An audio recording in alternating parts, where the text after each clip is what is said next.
Olá, meus amados, bom dia, boa tarde, boa noite. Passando aqui em primeiro lugar para agradecer a todos vocês que estão inscritos, a todas as pessoas que estão curtindo, a todas as pessoas que estão compartilhando.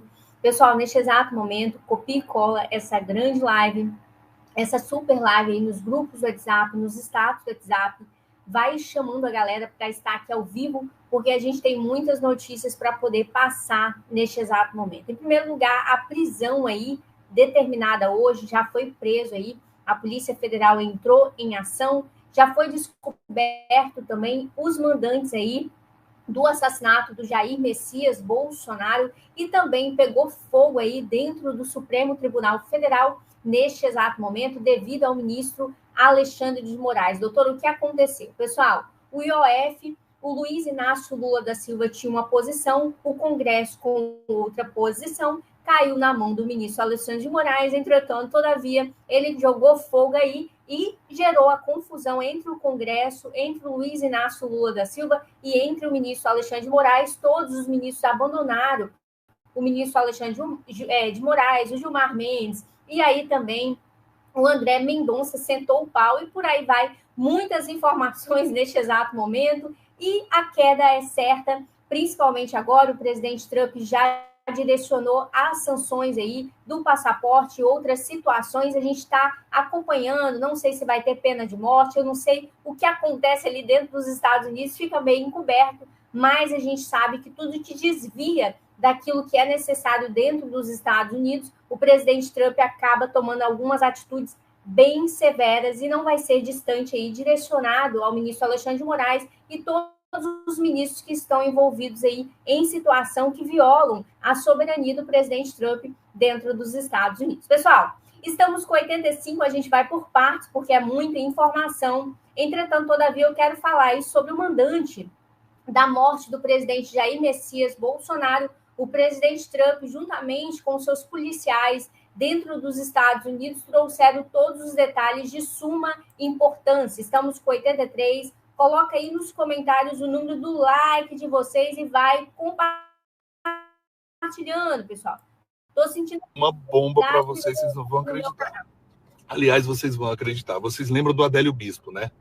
Então, aquele cara que tentou matar o Bolsonaro com aquela facada.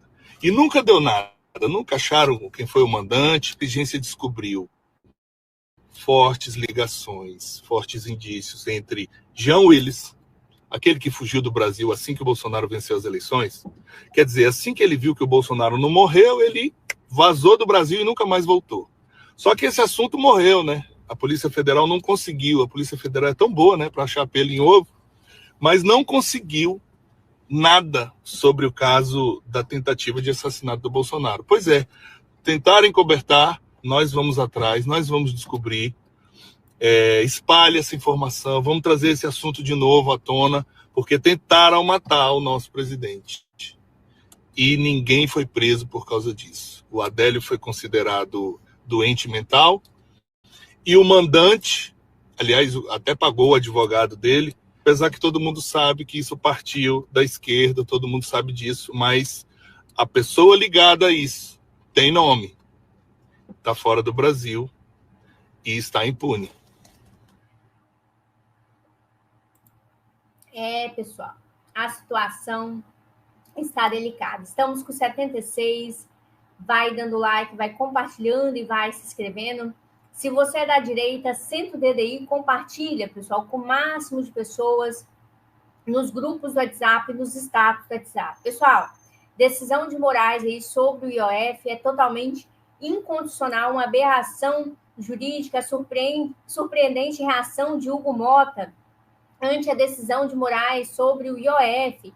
Em situação surreal e desesperadora, Moraes agenda aí audiência entre Lula e o Mota. Neste exato momento, começou as sanções impostas pelo presidente Trump, direcionada ao ministro Alexandre de Moraes. Ele fez um discurso aí aterrorizante em Lisboa, falando sobre o pessoal aí do 8 de janeiro, que eram velhinhas com Bíblia na mão, e ele mandou prender todas elas e todos eles. E, pessoal, a surpreendente reação de Hugo Mota ante a decisão. Nicolas resume a decisão aí do Moraes sobre o IOF. Urgente suspeito confessa e polícia prende o responsável por mega ataque ao hack que desviou bilhões via Pix aí. E a AGU vaza bomba sobre relação com o STF e agora precisa confessar todo o método aí. E possível também causa, pessoal, do acidente aí que tirou a vida de jogadores de futebol. É revoltante aí os 2 irmãos que acabaram perdendo a sua vida. O nosso canal também presta solidariedade a todas essas pessoas aí que acabou perdendo a sua vida. Pessoal, a todo mundo que está aqui presente, a gente vai para a confusão aqui entre o Supremo Tribunal Federal e também o Luiz Inácio Lula da Silva, né, pessoal? Aí o PT, de um lado e de outro, continua aí tacando fogo, e a gente vai compartilhar agora em reportagem ao vivo com a nossa deputada da direita. Doutora, ela vai trazer todos os detalhes sobre essa confusão. A bola do jogo. O ministro Alexandre de Moraes oficialmente agora se declarou o dono da bola do jogo, o dono do Brasil. Sim, ele suspendeu o decreto do Lula que aumentou o IOF, só que esse decreto já tinha sido sustado pelo Congresso Nacional. Então ele sustou a decisão do Congresso que suspendera o decreto do Lula. E ainda chamou todo mundo, todos os poderes, para sentarem no Supremo e conversar. A audiência pública no dia 15 de julho, às 15 horas, para o Lula explicar por que ele aumentou o IOF e para o Congresso explicar por que o Congresso sustou o decreto que aumentava o IOF. Olha, isso não tem precedente, isso não tem previsão constitucional. O Supremo não é o mediador dos poderes, e ainda diz, sabe o que, o Alexandre de Moraes, que esses conflitos que estão acontecendo entre o Executivo e o Congresso, eles ofendem, violam o artigo 2º da Constituição, que diz que os poderes têm que ser independentes e harmônicos. Ele diz que tem que ser independente, mas mais que tudo tem uma obrigação de ser harmônico. Olha, primeiro que não há mais independência entre os poderes. Só existe um poder mandando no Brasil. A verdade é essa. Pessoal, coloca aí nos comentários o nome de vocês e o like, que a gente vai falar no final da live sobre o sorteio oficial do nosso canal, porque ontem, pessoal, vocês colocaram o like depois que a live já tinha sido encerrada, pessoal. Então vai colocando agora, ao vivo aqui, o número do like de vocês e o nome completo. Vamos que vamos. Os outros 2 poderes estão sendo subjugados. O Congresso já estava sendo usurpado, subjugado. Agora o Executivo também. Vamos lembrar que o Lula disse que sem o Supremo ele não consegue mais governar. Então, na verdade, eles jogam em dobradinha, não é? E quem está de joelhos agora é o Congresso. Mas o Congresso tem feito a sua parte. O Congresso está começando a responder a esses abusos. Vamos ver o que vai acontecer agora. Mas isso é muito, muito grave. Olha, não dá para acreditar que isso esteja acontecendo no Brasil. A escalada de abuso de autoridade, ela está cada vez, né, se elevando mais e mais, pelo visto, sem limites. E o Alexandre oficializou que ele agora é, sim, o dono do Brasil. É ele que resolve. E ainda vai botar Executivo e Congresso no cantinho para pensar, quem sabe ficar de castigo e conseguirem chegar a uma situação de harmonia. Harmonia impossível se os poderes não têm asseguradas as suas competências e atribuições constitucionais. Pessoal, a deputada aí trazendo todos os detalhes, vai dando like, vai compartilhando, vai se inscrevendo aqui ao vivo no nosso canal. Quem é patriota está aqui ao vivo, quem é patriota está compartilhando. E, pessoal, a gente vai compartilhar agora neste exato momento. Gustavo Lima também assume custas de cirurgia para uma criança autista após os pais subirem no palco para contar a história. Bota ele no avião que a gente vai dar um jeito aí de pagar. E o nosso canal aqui presta solidariedade também a essa família. Pessoal, eu quero dizer aqui a todos vocês, neste exato momento, o Banco Central diz que contas de clientes e transações via Pix não foram afetadas pelo maior ataque hack já feito contra o sistema financeiro no Brasil. E também, olha só, pessoal, olha só. Deputado Nicolas Ferreira vai para cima e pediu hoje o afastamento aí do assessor do deputado do PSOL que participou da invasão à sede aí do Itaú, que foi o grupo aí, o MST aí, que a gente sabe sobre essas informações. E também o presidente Trump disse que está muito decepcionado em conversa com Putin, pois ele não quer parar a guerra. Estou muito decepcionado com a conversa com Putin, não acho que ele esteja presente, estou muito decepcionado, não vejo que ele esteja pensando em parar, isto é uma pena aí para o nosso mundo. E também aí, ministro do STF dizem aí que o perdão presidencial ao Bolsonaro será considerado inconstitucional se for concedido por Tarcísio, Eduardo ou Caiado. Deixa eu colocar aqui em tela para todos vocês. Vai dando like, vai compartilhando e vai se inscrevendo. Olha só. Vença as eleições ao Planalto no ano que vem e conceda indulto presidencial ao ex-mandatário, que caminha para ser condenado na ação penal que julga golpe de Estado. Ministros do Supremo, ouvidos pela coluna, avaliam que um perdão a Bolsonaro será inconstitucional se for concedido por nomes como Eduardo Bolsonaro, Tarcísio de Freitas ou Ronaldo Caiado, que se mostram favoráveis à anistia. A Corte planeja anular um eventual indulto com base na mesma justificativa usada para derrubar o perdão concedido por Bolsonaro, quando presidente, ao ex-deputado federal Daniel Silveira. Em 2023, o STF citou o vínculo de aliança entre os dois políticos para anular o indulto.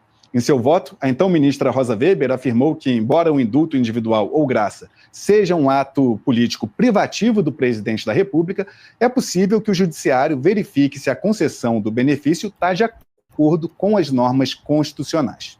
No caso de Daniel Silveira, a magistrada avaliou que o indulto foi concedido por simples vínculo de afinidade político-ideológico, porque, na visão dela, é incompatível com os princípios constitucionais da impessoalidade e da moralidade administrativa. Este também foi o entendimento dos pares de Rosa Weber no Supremo Tribunal Federal. Pessoal, o negócio tá feio. O negócio tá feio, mas a gente vai vencer. Pessoal, deputado Nicolas critica a decisão de Moraes após ele suspender a ação no Congresso. O século XXI é do judiciário. Moraes, Alexandre, fecha o Congresso e vai todo mundo para casa logo. Aí descreveu a serviço agora. E oficialmente agora a prisão, pessoal, do hack. Olha só o que aconteceu aqui no nosso Brasil. Olha.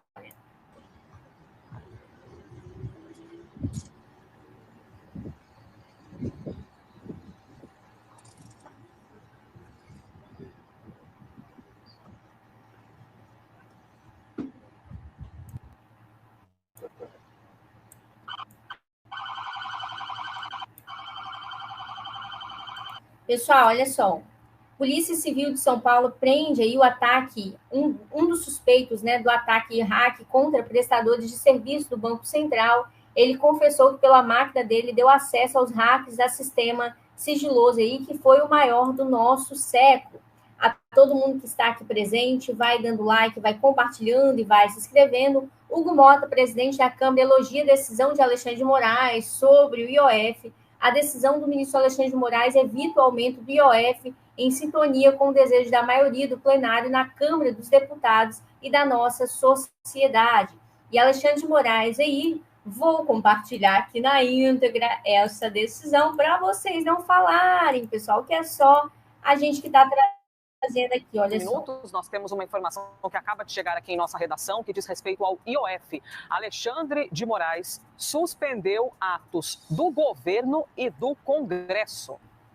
A Luísa Martins, nossa analista aqui da CNN Brasil, soube desse assunto e traz essa baita informação para a gente. Então você descobre em primeira mão com a CNN Brasil. Ministro cita indesejável embate e convoca uma conciliação entre os poderes. Eu tenho aqui, inclusive, um dos trechos desse documento, até antes de chamar a Isabel Mega aqui para a conversa, para que a gente possa, aos poucos, compreender o que exatamente significa esta decisão e quais serão as consequências. E aí diz aqui, diante de todo o exposto, existindo fortes argumentos que indicam a existência de uma razoável e imediata suspensão da eficácia dos decretos inclusive porque esse indesejável embate entre as medidas do Executivo e Legislativo, com sucessivas e reiteradas declarações antagônicas, contraria fortemente o artigo 2º da Constituição Federal, que, mais do que determinar a independência dos poderes, exige harmonia entre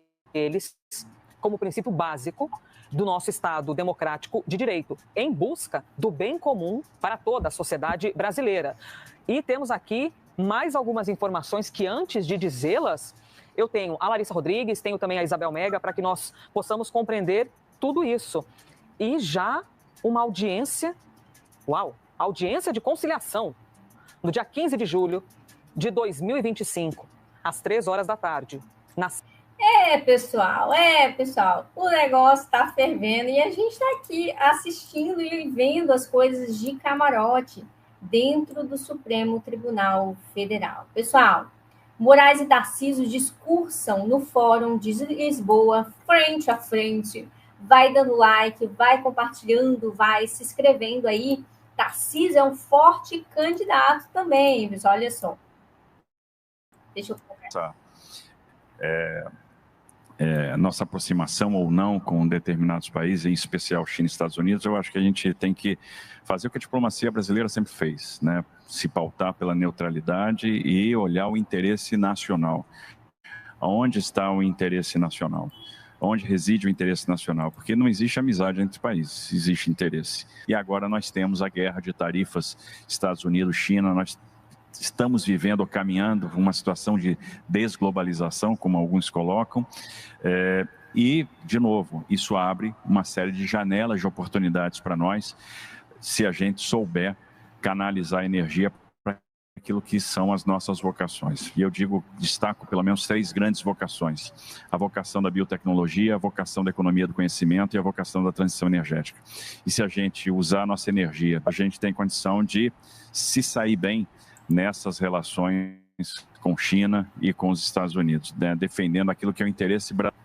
O cara é bom de discurso, né, gente? A gente não pode falar que ele está fazendo um ótimo trabalho aí neste exato momento. Lula volta a dizer que Israel comete genocídio em Gaza e critica a ONU por não criar o Estado da Palestina. Não é capaz de fazer um acordo de paz para que o genocídio do exército israelense continue matando mulheres e crianças inocentes aí em Gaza.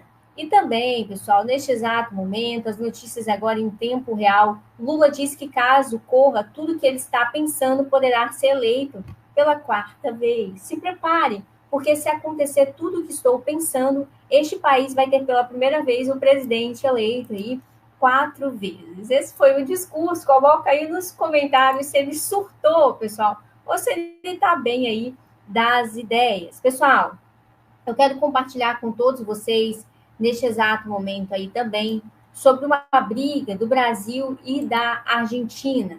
Copia e cola nos grupos do WhatsApp, nos status do WhatsApp.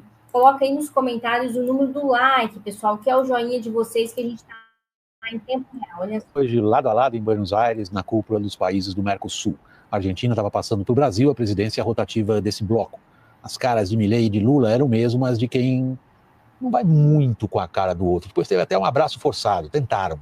Boa parte do que eles discursaram também mostrava que um não vai muito com as ideias do outro. Lula disse que o Mercosul protege o bloco de guerras comerciais. Milei chamou essa proteção de cortina de ferro, composta por barreiras que impediram os países do bloco de se integrar melhor ao comércio global. Lula prometeu trabalhar com várias agências que pertencem ao Mercosul. Agências que Milei chamou de burocracia, que na verdade priva o Mercosul de oportunidades. Lula falou em utilizar as próprias moedas, as moedas dos países, para trocas. Milei nem se referiu a isso, preferindo descer a lenha na Venezuela. Mas houve um ponto de concordância entre os mandatários desses 2 principais países do bloco: crime organizado. Tal a gravidade da questão.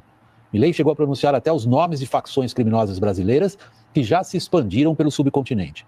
E Lula ressaltou a cooperação policial na Tríplice Fronteira como um dos caminhos a serem seguidos. O presidente brasileiro olhou sempre para baixo, leu um texto escrito e esquivou-se de qualquer frase, digamos, de claro conteúdo político. Pessoal, a situação está bem delicada aí e que continue delicada entre o Lula e todos os presidentes de vários países neste exato momento. Gente, eu quero convidar todos vocês que estão aqui presentes para copiar e colar essa grande live aí nos grupos do WhatsApp, nos status do WhatsApp, chamar a galera para estar aqui ao vivo em nosso canal. De segunda a segunda, a gente sempre está aqui em 2 horários. Eu peço, pessoal, a colaboração de todos vocês. Vai dando like, vai compartilhando e vai se inscrevendo. A gente pegou aqui as principais informações neste exato momento, aqui da política do nosso Brasil, em tempo real, com todos vocês. E ajuda, pessoal, o nosso canal. Deu valeu demais, deu o superchat aí, compartilha todas essas notícias aí nas redes sociais de vocês. E, ó, dá o joinha, dá o like aí, que o YouTube vai direcionar vocês. Mas, ó, compartilha, dê o like, vai se inscrevendo. A respeito do nosso sorteio, pessoal, você que está aqui ao vivo, que ainda não entrou no nosso grupo do WhatsApp, entre agora, coloque o seu nome lá no grupo do WhatsApp e aqui o nome completo para a gente poder fazer oficialmente o sorteio, porque ontem vocês colocaram o like depois que a transmissão já tinha encerrado, tá bom? Graça e sabedoria, obrigado pela audiência, pelo compartilhamento. Ajude aí dando like, que é o joinha, e compartilhando. Beijo, beijo, beijo.